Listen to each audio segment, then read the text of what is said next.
Gandang umaga po sa bawat isa.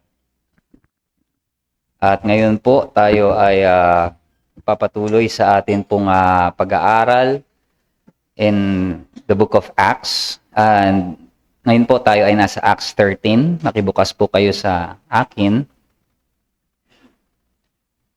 At babasahin po natin hanggang mga talata verse 43.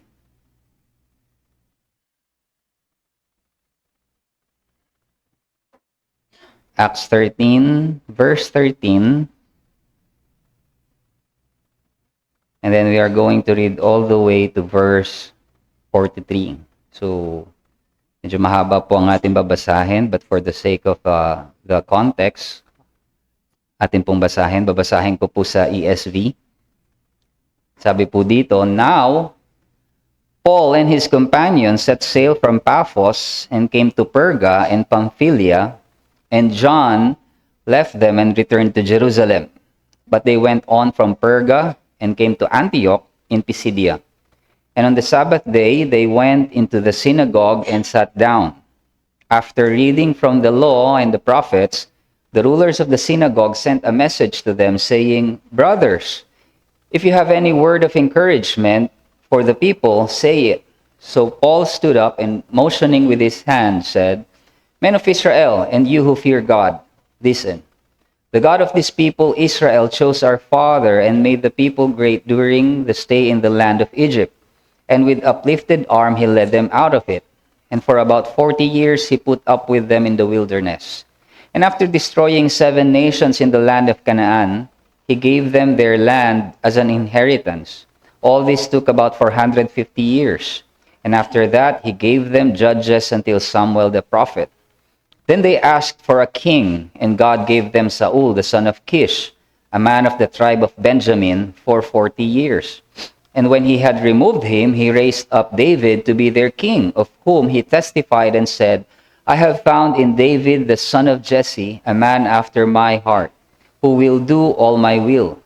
Of this man's offspring, God has brought to Israel a Savior, Jesus, as he promised. Before his coming, John had proclaimed a baptism of repentance to all the people of Israel. And as John was finishing his course, he said, 'What do you suppose that I am? I am not he. No, but behold, after me one is coming, the sandals of whose feet I am not worthy to untie.' Brothers, sons of the family of Abraham, and those among you who fear God, to us has been sent the message of this salvation. For those who live in Jerusalem and their rulers, because they did not recognize him nor understand the utterances of the prophets, which are read every Sabbath, fulfilled them by condemning him. And though they found in him no guilt worthy of death, they asked Pilate to have him executed. And when they had carried out all that was written of him, they took him down from the tree and laid him in a tomb. But God raised him from the dead, and for many days he appeared to those who had come up with him from Galilee to Jerusalem, who are now his witnesses to the people.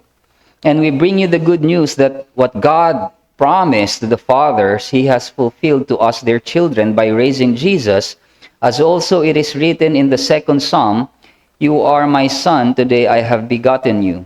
And as for the fact that he raised him from the dead, no more to return to corruption, he has spoken in this way, 'I will give you the holy and sure blessings of David.' Therefore he says in another psalm, 'You will not let your Holy One see corruption.' For David, after he had served the purpose of God in his own generation, fell asleep and was laid with his fathers and saw corruption. But he whom God raised up did not see corruption. Let it be known to you therefore, brothers, that through this man forgiveness of sins is proclaimed to you. And by him everyone who believes is freed from everything from which you could not be freed by the law of Moses. Beware, therefore, lest what is said in the prophets should come about. 'Look, you scoffers, be astounded and perish, for I am doing a work in your days, a work that you will not believe, even if one tells it to you.'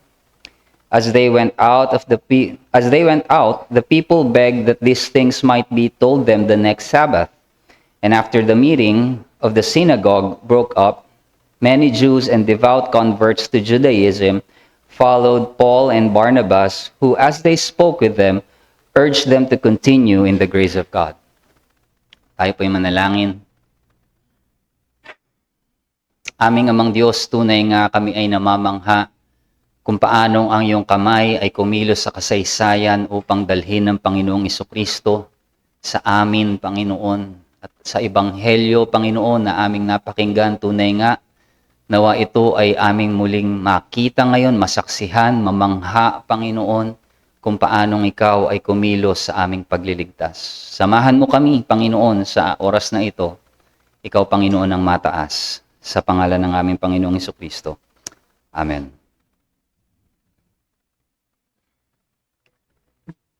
Noon pong 1820, at the age of 14, si Joseph Smith, sabi niya ay nakita niya ang Diyos Ama at ang Panginoong Jesucristo at sinabi sa kanya na ang lahat ng mga churches today ay in error. At later on, he claimed na isang anghel ang nagpakita sa kanya ng mga golden plates at ito yung naging basis for the Book of Mormon. Sa Korea naman, itong si Sun Myung Moon ay sinabi niya na nagpakita rin sa kanya ang Panginoong Jesucristo sa isang hillside noong 1936. At binigyan siya ng commission na tapusin ang gawain na hindi natapos ni Jesus.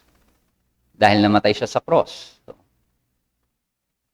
Noong 1950s, si Ron Hubbard, isang science fiction writer, ang sabi niya, na-discover niya yung mga hidden truths about the mind and spirit sa pamamagitan ng tinatawag na Dianetics, which became the foundation ng tinatawag na Scientology. Maraming mga followers din ito. And itong sa China, si Hong Xiuquan, noong 1830s, kanyang nalaman na siya pala ay nakababatang kapatid ng Panginoong Jesucristo. At dahil dito, ay siya ang naging leader ng tinatawag na Taiping Heavenly Kingdom, isang theocratic movement. Now, what is the similarities between this people or religious group sa kanilang mga paniniwala? Well, lahat ng mga relihiyon na ito nagsimula in personal claims, vision, or experiences. Sumunod ang mga tao sa kanila because they trusted the individuals and their claims. Pero yung foundation ng mga movement na ito are subjective. Nakabase ito dun sa claim ng tao, sa kanilang napakinggan, sa kanilang naintindihan o nadiskubre. And so yung authority nito ay galing sa human experience, nakikita natin, at dun mismo sa tao na kiniklaim. Walang any way to prove those claims. You just have to believe that person. Now, why is Christianity different from this? Bakit natin masasabi na iba ang ebanghelyo na pinangahawakan natin? Because the gospel is not simply a private revelation. Hindi lamang siya isang moral code or philosophy or system of principle na kailangan nating sundan. The gospel, ang ebanghelyo, is historical. Nakabase ito sa kasaysayan. It happened in real time, with real people, in real places. At ang Panginoong Jesucristo, nabuhay siya under Roman rule, namatay siya under Pontius Pilate, a historical figure. He was buried in a known tomb. At siya ay muling nabuhay. At kahit yung mga kaaway ng Panginoong Jesucristo could not deny ang mga pangyayaring ito. Though they are opposed to Him, kailangan nilang i-acknowledge na kaya nga nila hinatulan itong si Jesus of Nazareth because kiniklaim niya that He is the Messiah. And these testimonies, even though hostile sila sa Panginoong Jesus, confirm that Jesus lived, died, and he was even resurrected. And these were objective events na nangyari sa kasaysayan. And so which is why, kung makikita rin natin yung binasa natin sa Acts 13, nung nag-deliver si Paul ng gospel sa sinagoga dito sa Antioch, Pisidia, dun sa kanyang sermon, ipinakita niya yung content ng ebanghelyo at pinakita din niya ito ay nagmula sa kasaysayan. He recounted the history of Israel. And pinakita niya na yung kasaysayan na yon, it leads to one person. At sino yon? Ang Panginoong Hesukristo at ang kanyang gawain sa krus. And therefore, understanding this is very crucial because dito natin makikita, yes, the gospel is good news, but at the same time, it is historical truth with the power to save. Ito ay katotohanan na nakaugat sa kasaysayan. And so we have a simple message for this morning. It is this: the gospel is Christ. His person, His cross, His resurrection. Ang sabi po doon sa talata natin in verse 13, makikita natin as we are going to see the context. Now Paul and his companions set sail from Paphos and came to Perga in Pamphylia, and John left them and returned to Jerusalem. So nangyari ito, galing sila sa Paphos, kung inyo maaalala, ito yung pagkatapos ng encounter nila kay Elymas the magician. 'Di ba, mayroong isang magician na hinaharang sila doon kay pangangaral at pagtuturo kay Sirius Paulus.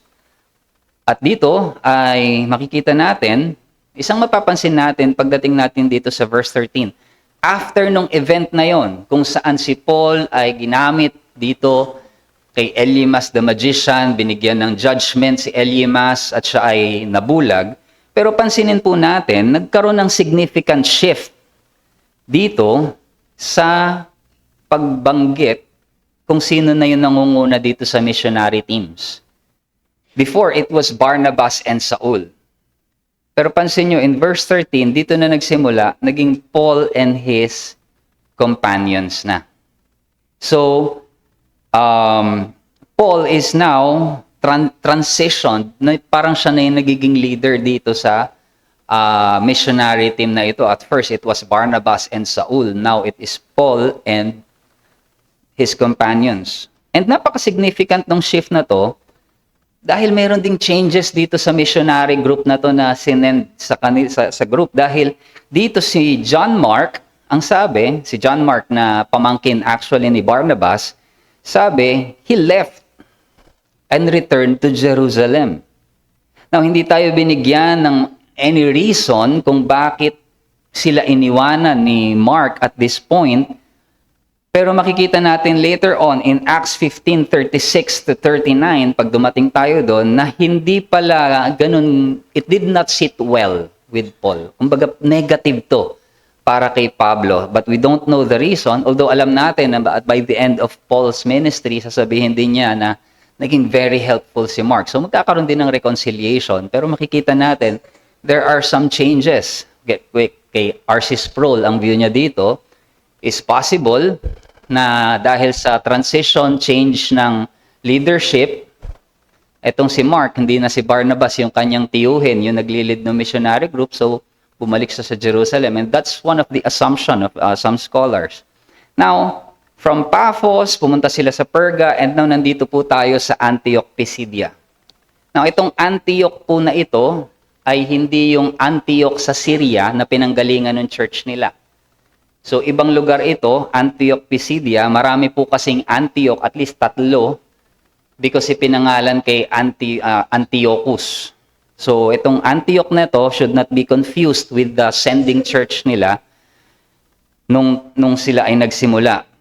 And ito po ay nasa kalagitnaan nung tinatawag na province ng Galatia. So, galing dito sa Antioch, Pisidia, later on, pupunta na sila sa Iconium, Lystra, Derbe. Lahat yan, dito mag-organize sila ng church at ito yung Galatian province. Ito yung makakatanggap ng sulat ni Paul later on nung Galatians. So ito yung mga churches na yon.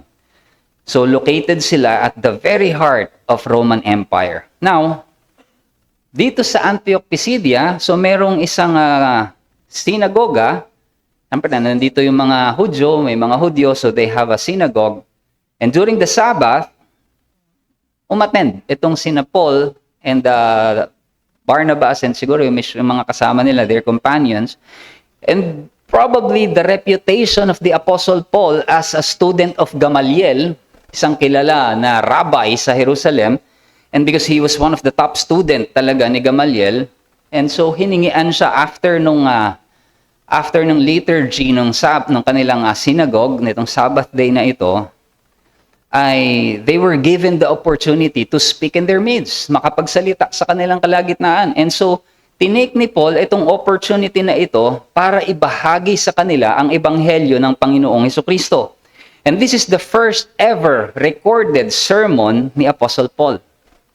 So, dito natin makikita. So, maganda makita rin natin. So, paano pinresent ni Paul yung gospel?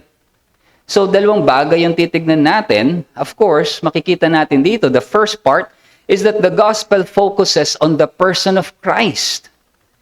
And on the second part, makikita rin natin at titignan natin that the gospel proclaims the work of Christ.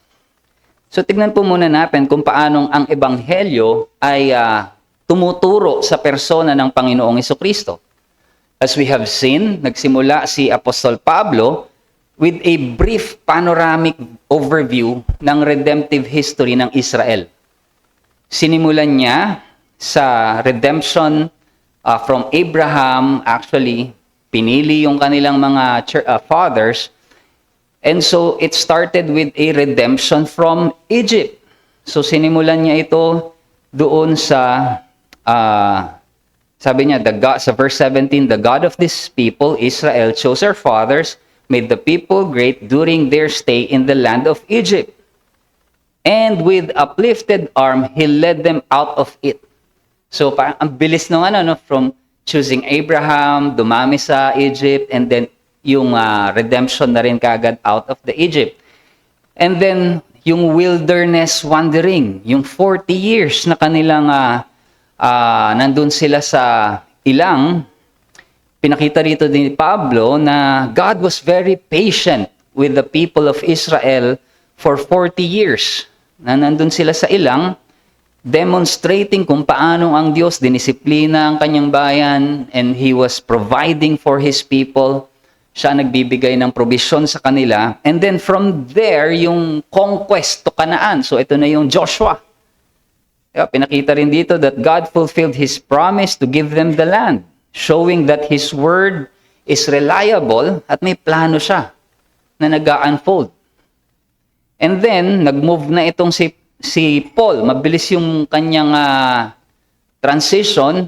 Napunta na siya kagad sa Judges. And then from Judges, going to Samuel, the prophet, the last judge. And then from Samuel, pumunta siya kay Saul. At mabilis din yung kanyang Pero dito, kay Saul, dito lamang po naging malinaw, at least in the New Testament, kung gaano katagal yung naging reign ni Saul. Sa Old Testament po kasi walang malinaw na gaano ba katagal nag-reign si Saul sa Israel. Pero dito, sinabi ni Paul that Saul reigned for 40 years. And so, makikita natin dito na itong mga historical events na ito, they are real. And they are documented. May numbers, may dates, may mga pangalan and narrative dito sa history, sa kasaysayan. And then Saul was replaced by David. At dito nagbigay ng diin si Pablo. Kasi ito na yung turning point sa redemptive history. It is crucial dahil dun si David, yung nakipag-covenant ang Panginoon sa kanya. Ito yung tinatawag na Davidic covenant. Kung saan nangako ang Diyos kay David na mayroong everlasting kingdom sa kanyang offspring. Puntahan lang natin saglit. Ang sabi sa 2 Samuel chapter 7, verse 12 to 13, sabi ng Panginoon kay David, listen to this, When your days are fulfilled and you lie down with your fathers, I will raise up your offspring after you. You shall come from who shall come from your body, and I will establish his kingdom. He shall build a house for my name, and I will establish the throne of his kingdom forever. So meron daw lalabas kay David, galing mismo sa kanyang katawan, that whose throne, yung kanyang paghahari, will be established forever. At itong covenant na ito, it points directly sa tagapagligtas, sa Messiah, and it is Jesus Christ, David's true son, and he is going to be the eternal king. So lahat ng mga preceding event, lahat ng naunang mga pangyayari, kaganapan, dito sa kasaysayan na binanggit ni Pablo, from Exodus, sa wilderness, yung yung conquest ni Joshua, Judges and Kings, lahat pala ito ay papunta dito sa redemptive climax, which is Christ. Na pagdating natin sa verse 23, ang sabi ni Paul, of this man's offspring, God has brought to Israel a Savior, Jesus, as He promised. Now, from recounting yung pag-alala niya sa kasaysayan ng Israel, ngayon itinuro niya ang Panginoong Jesucristo bilang katuparan ng mga pangako ng Diyos. Sabi niya, nagbigay ang Diyos ng tagapagligtas sa Israel, ang Panginoong Jesucristo, at sabi niya, as He promised. What Paul is saying is lahat ng pangako ng Diyos in the Old Testament, ang sagot niya doon ay ang Panginoong Jesus. So every stage dito sa history, from Abraham, Exodus, nakita natin hanggang kay David, it culminates to Christ. Ipinakita ang Panginoong Jesucristo as the promised Savior na siyang pinoforetell, pinaprophesy sa kasulatan at maging sa mga tipan. And so Paul emphasizes that this is not a general hope or abstract idea. Kung paano niyang inilatag ang Panginoong Jesucristo, but what he showed them is God is moving through historical reality to bring them Christ. At the right time, in the right lineage, para isakatuparan ang plano ng pagliligtas. And then, sinabi pa niya, verses 24 and 25, ginamit niya si John the Baptist. Before his coming, John had proclaimed a baptism of repentance to all the people of Israel. And as John was finishing his course, he said, what do you suppose that I am? I am not he. Sabi ni John, hindi ako yung Messiah. I am not he. No, but behold, after me, one is coming, the sandals of whose feet I am not worthy to untie. Bakit ginamit ni Pablo yung testimony ni John the Baptist about Jesus Christ? Well, John was apparently known, kilala siya ng mga Hudyo at kahit nung mga Hentil, yung mga God-fearers. Itong mga God-fearers na tinutukoy dito is yung mga Gentiles that heard the through Judaism, pero they refused na magpa-circumcise. So wala sila, hindi sila nagiging proselyte, but they fear the God of Israel. So ang tawag sa kanila ay God-fearers. And so kilala ng mga ito, ng mga Hudyo, kahit ng mga exile, ng mga Hentil, itong si John the Baptist. And Paul used his words. Ito ay parang kalat, itong words na ito ni John the Baptist. And if you remember, kahit si Peter, nung nangaral siya sa Acts chapter 10, dun sa pamilya ni Cornelius, isinite din niya si John the Baptist. Because John the Baptist was the last prophet of the Old Testament. At pinaniniwalaan si John as a prophet ng mga tao. And kung itong si John mismo, which is a prophet sa Israel ay nag-testify about Christ, then Christ is the promised Savior. So, Paul used these well-known words of John the Baptist para i-introduce ang Panginoong Hesukristo sa kanila. And to announce na si John yung nag-announce ng arrival ng Messiah in the person of Jesus Christ. So the first thing that we will see here, the first point is that the good news of Christ is the center of God's historical plan of salvation. Yung mabuting balita patungkol sa Panginoong Hesukristo, ito yung pinakang sentro ng kasaysayan.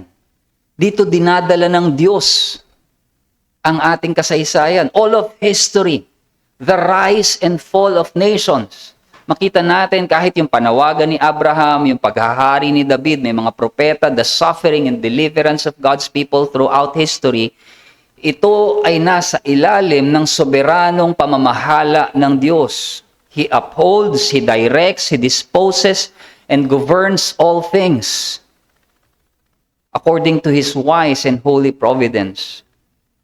At ang probidensya ng Diyos, it is not aimless.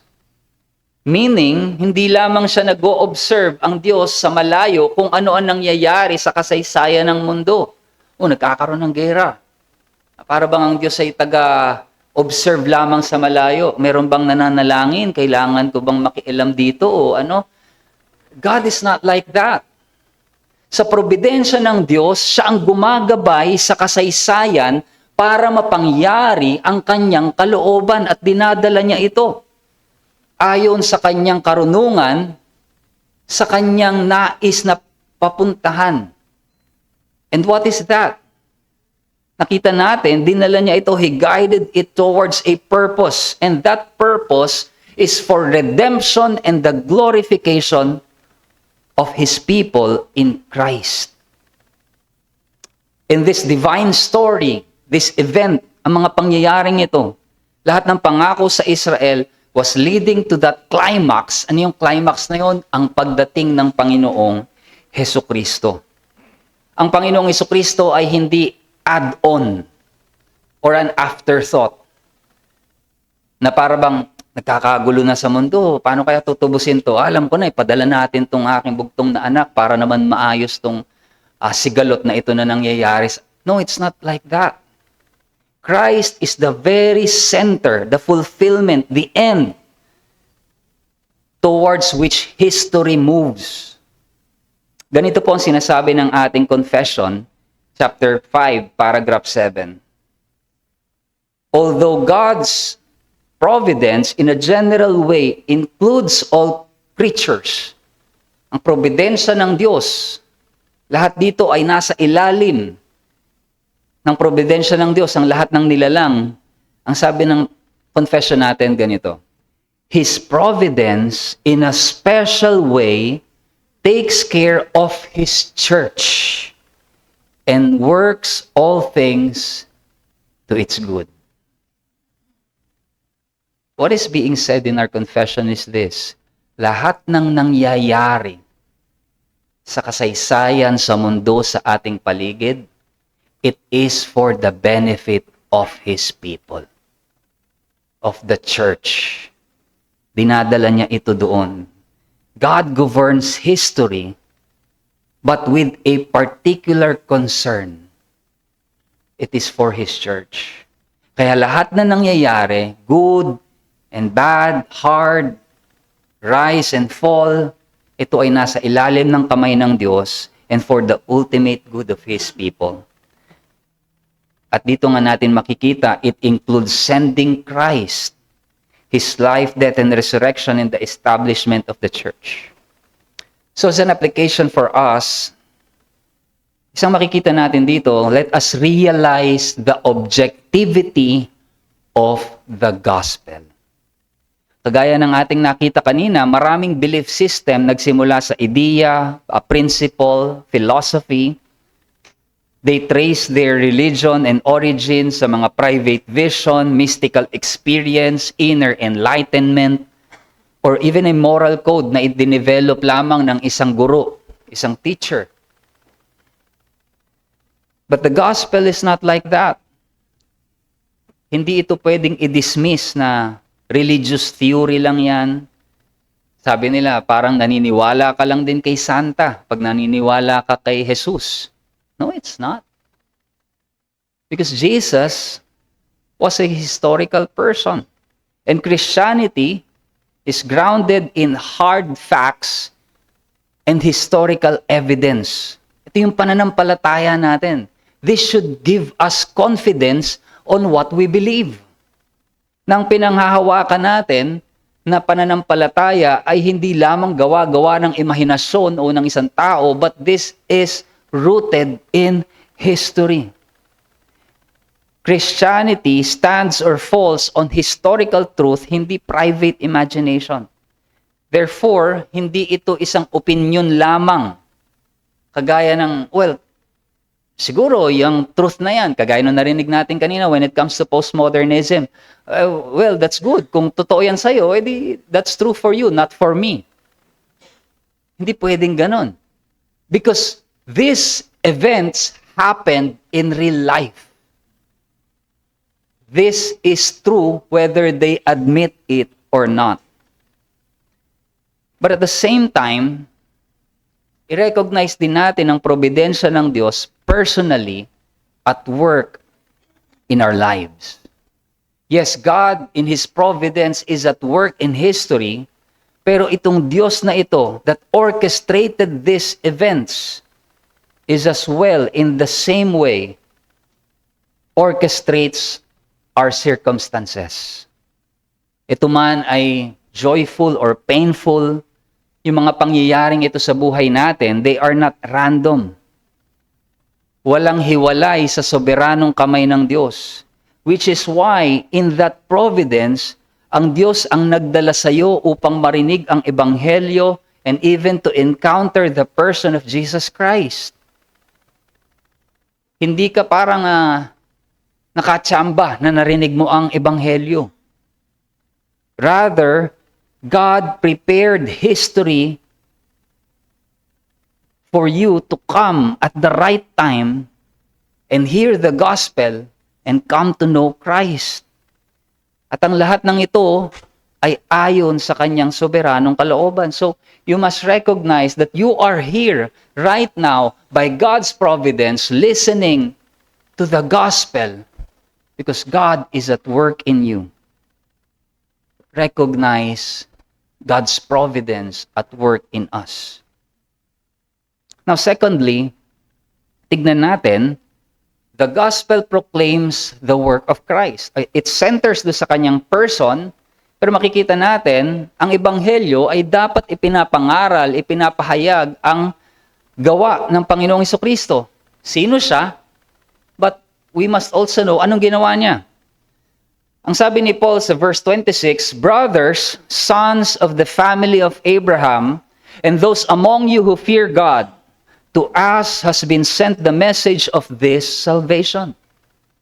Ipinarating daw sa atin ang mensahe ng kaligtasang ito.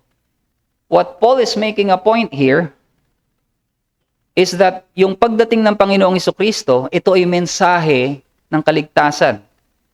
Sa mga Hudyo at sa mga Hentil, both of them alike. Sabi, sons of the family of Abraham, those are the Jews, and those who fear God, the Gentiles.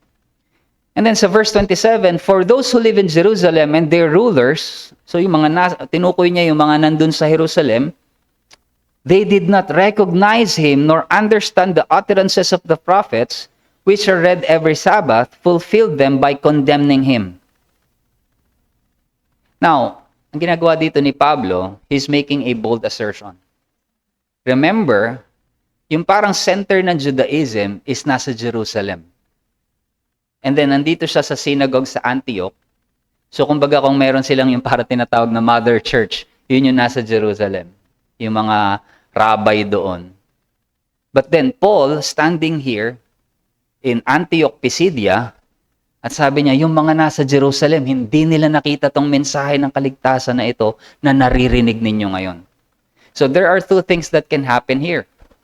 Yung mga Hudyo dito na pwedeng loyal dun sa Jerusalem, pwedeng mag-react sa kanyang sinabi na yon. Those who are in Jerusalem did not see this. Or, their eyes may be opened at that point at makita nga nila ang katotohanan na sinasabi ni Pablo. So, he is making a bold assertion here. Pwedeng yung mga Hudyo dito magalit sa kanya or maniwala sa kanya. So, the Jews in Jerusalem, they failed to recognize itong mensahe ng kaligtasan na ito in the person of Jesus Christ. Pero sila mismo, yung sabi ni Pablo, yung naging instrumento para isakatuparan yung propesiya by condemning Christ. Sila mismo yung ginamit din para maisakatuparan yung dapat maganap. And then Paul proceeded in the important aspects of the gospel. Ano yun? The death and resurrection of the Lord Jesus Christ. Sabi dyan sa verse 28, Jesus' death. And though they found in him no guilt worthy of death, they asked Pilate to have him executed. Now, pinakita niya muna, ang Panginoong Jesucristo ay inosente. Kahit si Pilate walang nakita na guilt worthy of death. So yung execution dito is a crime against an innocent man. And then he was delivered to the Roman authorities to be executed. Jesus' burial, sabi sa verse 29, when they had carried out all that was written of him, they took him down from the tree and laid him in a tomb. So Jesus' death, Jesus' burial, pansinin din nyo, take note, ang ginamit dito ni Paul is, they took him down from the tree. Bakit hindi niya ginamit yung word na cross? Even si Peter, ginagamit nila it tree.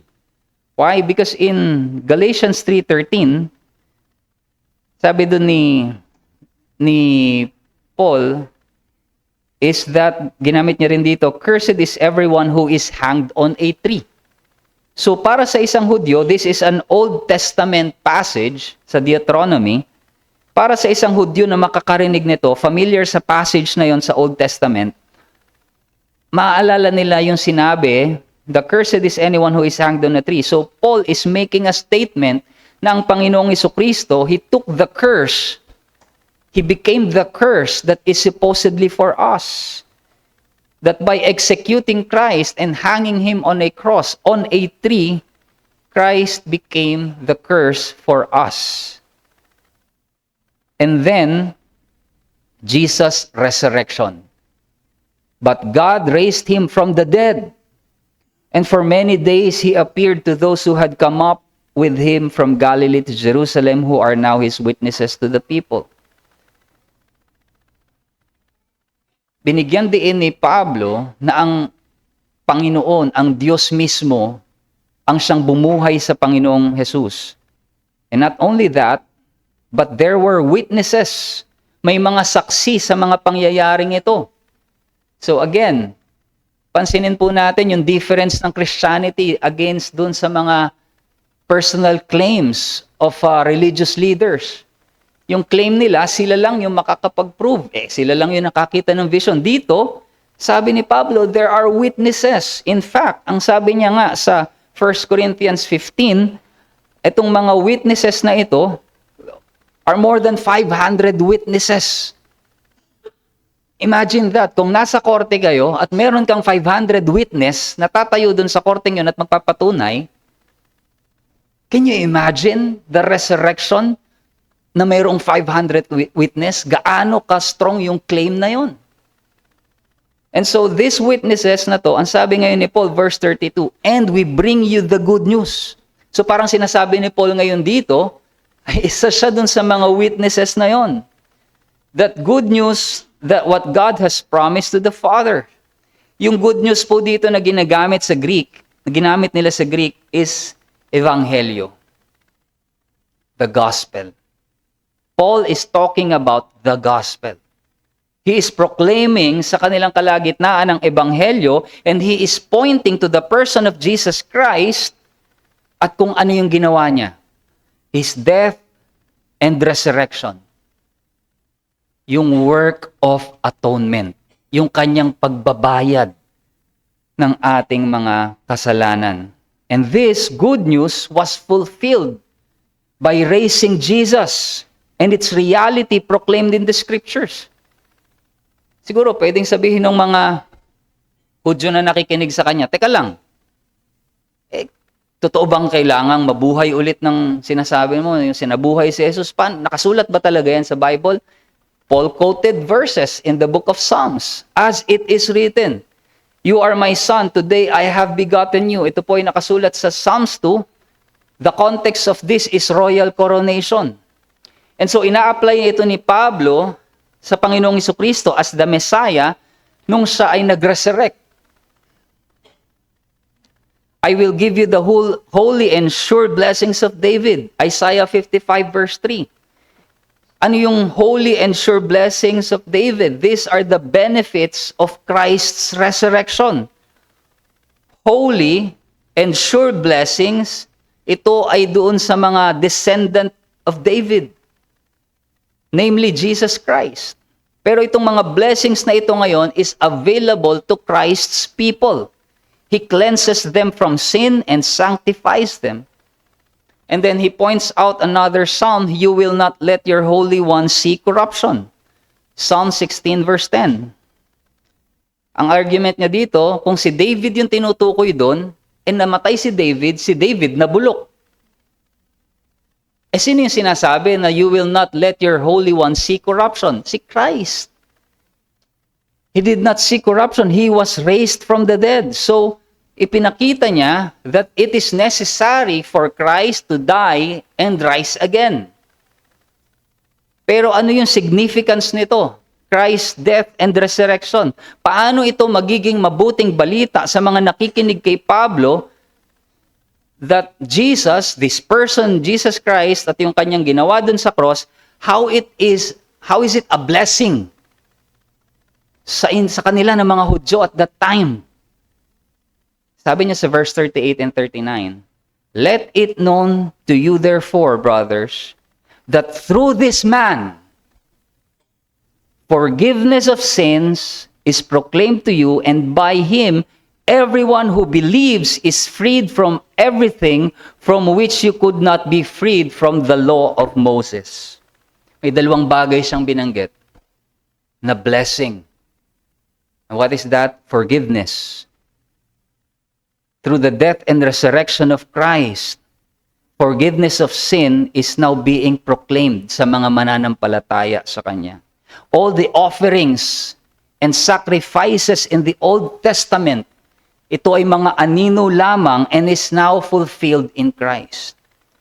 Secondly, being freed from the law, ang pagpapalaya sa kautusan.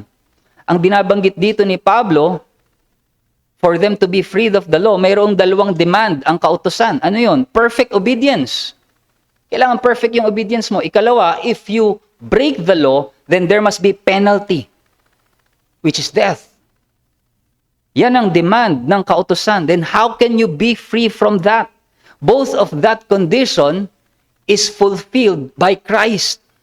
He perfectly obeyed the law, and at the same time, He took the penalty of the law. So it was fulfilled in Christ. So sino man ngayon na mananampalataya kay Kristo ay magkakaroon ng pakikiisa kay Kristo, at sa pakikiisa sa Kanya, they will be free from the law because the righteousness of Christ, ang katuwiran ni Kristo, ay magiging sa Kanya na nananampalataya kay Jesus. So meaning, what Paul is saying here is they will be justified before the law. It is justification. And here we see the gospel na ipinapangaral ni Pablo.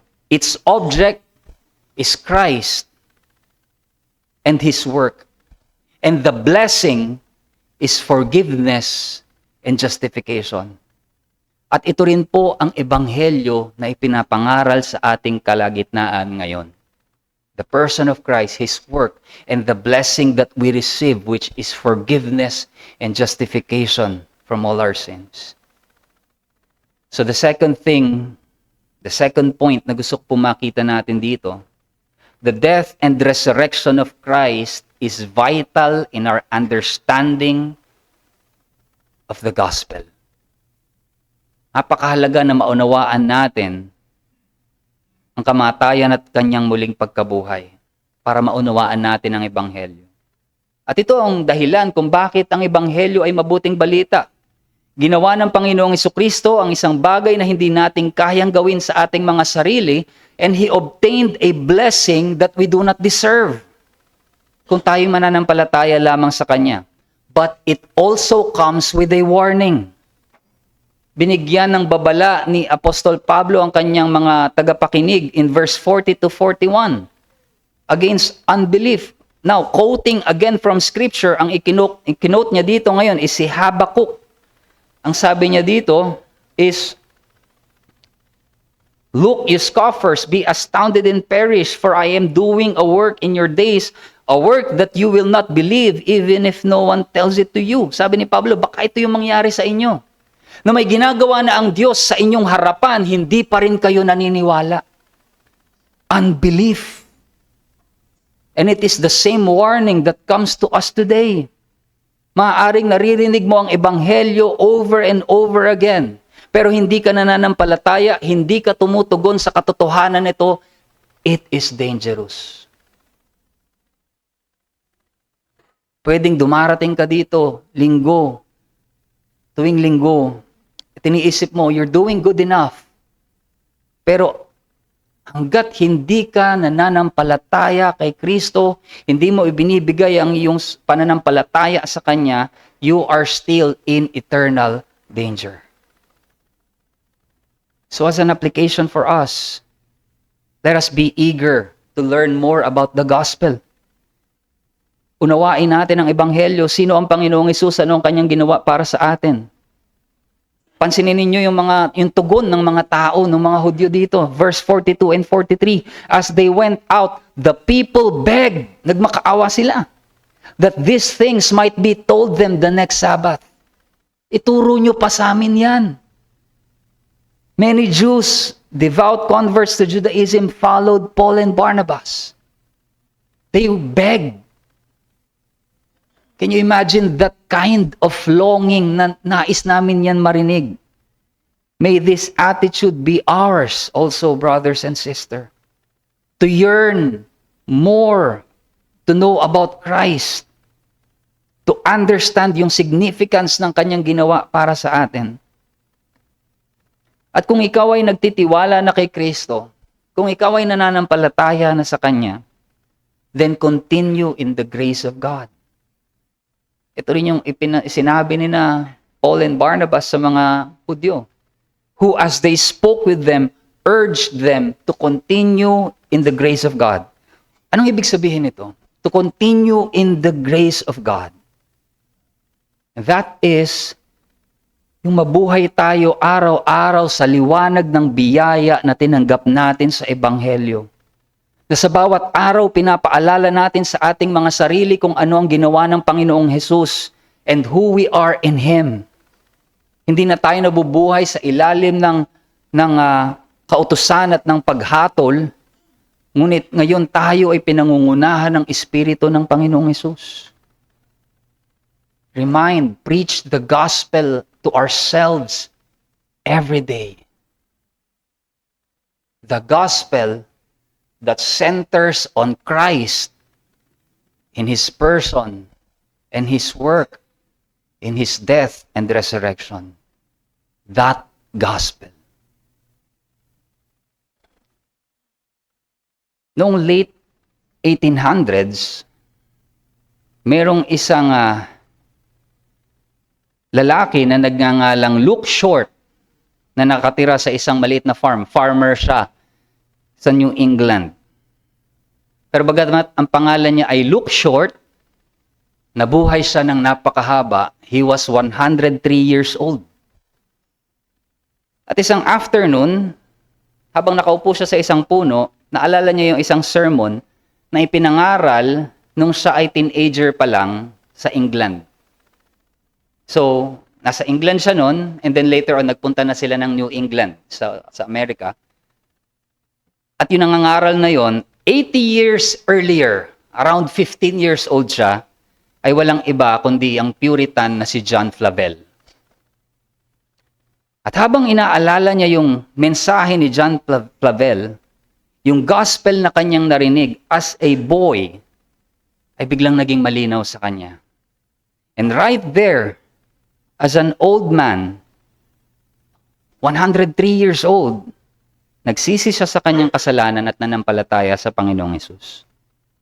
He lived 2 more years. Namatay siya, at ito yung nakasulat doon sa kanyang libingan. In memory of Luke Short, converted at the age 103, lived in the faith 2 years. Blessed be God for the sermon of John Flavel. Now imagine if yung mensahe na naalala ni Luke Short that day was different. Imagine na ang bumalik sa kanya is God loves you and has a wonderful plan for your life. 103 years old na ako, anong life ang tinutukoy nito? Or Jesus came to fix your problems. Or come to Christ so you can have a better marriage, a better future. Can you imagine? If this is the kind of gospel na kanyang naalala noon, would that kind of message ay magdadala sa isang 103 years old sa pagsisisi? Iko-confront kaya nito yung kanyang pagkamakasalanan o ituturo kaya nito ang ginawa ng Panginoong Jesucristo para sa kanya? A shallow message cannot save. A half gospel cannot awaken a dead heart. Pero ang mensahe na naalala niya that day was centered on Christ, on His person, His work, His death, His resurrection, at ang kanyang pangangailangan na magsisi sa kasalanan. And that is why it is so important na ang ebanghelyo ay malinaw na naipapangaral.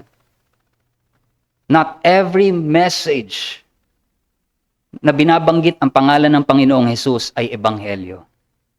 Not every sermon that talks about God is a way to salvation. Only the gospel that proclaims Christ and presents Him kung paanong siya ay ipinapakita ng salita ng Diyos, this is the only gospel that can save. At makita natin kung tamang ebanghelyo ang nahahasik sa ating kalagitnaan. Sa kalooban ng Diyos, kagaya ni Luke Short, maaari niya itong gamitin, buhayin sa tamang oras ng kanyang kalooban. And so let us hold firm in preaching the right gospel as it was preached by the apostles and as it was handed down through the ages up to us. Panghawakan natin na may katapatan ng ebanghelyo na ating ipinapangaral. Tayo po'y manalangin. Father, we would like to thank you for your message this morning. Salamat, Panginoon, sa ebanghelyo na tumuturo walang iba sa persona lamang ng Panginoong Jesucristo at sa kanyang ginawa sa krus para sa aming kaligtasan.